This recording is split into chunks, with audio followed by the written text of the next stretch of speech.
High interest rates are crushing the profits for property investors that are looking to buy properties and have mortgages. But what exactly does it mean for us rent-to-renters? Well, good news, not much, because there's no mortgage. We are guaranteeing the landlord a fixed rent for the whole term, and that's all we're ever going to pay. In other words, your cash flow is safeguarded. So is it that simple? Well, yes and no. You see, when you buy a property, you have two goals.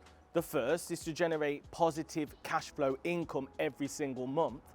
The second is the long-term capital appreciation. In other words, you expect the value of the asset to go up over time, and if your loan or debt remains the same, then you're going to be generating income, aka profit, that you can eventually draw from.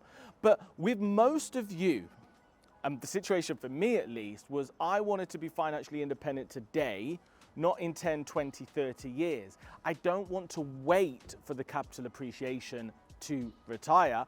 I want to benefit today. And I don't care what anybody says, right now it is way harder to hit your financial freedom figure, the figure that you need to not work, in property purchases than it is in rent to rent. Because simply, there's no mortgage, so the costs are lower, which means you can do a lot more, you can scale a lot faster. And anybody that challenges that, please let me know, because for me, that is not a debate. So let's say you're over there, you've got £50,000. What does this mean for you? Well, it means, yes, you could get one buy-to-let HMO or SA, for example, and generate X amount. But because the mortgage is higher, your cash flow every month will be lower. And you know, the utilities are so high at the moment, that's also impacting your cash flow figure. Yet the investment you have to put in is way higher. Rent to rent, on the other hand, if you can lock in the right rents for 5 years and the figures work, then you can guarantee your income for the 5 years. Put your seatbelt on, get out of work so you've got way more time and way more cash flow.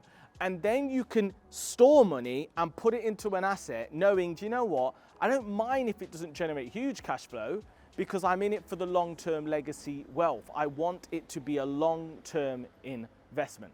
So that's what I'm doing. You know, I've generated massive cash flow from rent to rent. And now when I'm buying properties, sometimes I'm in a position to take less cash flow because I know it's going to help my long-term wealth. But you do need two strategies, a short-term cash flow and a long-term wealth. So if that sounds good, then you know what to do. I hope you found this video useful. If you have, hit the subscribe button. Comment below and let me know what you think.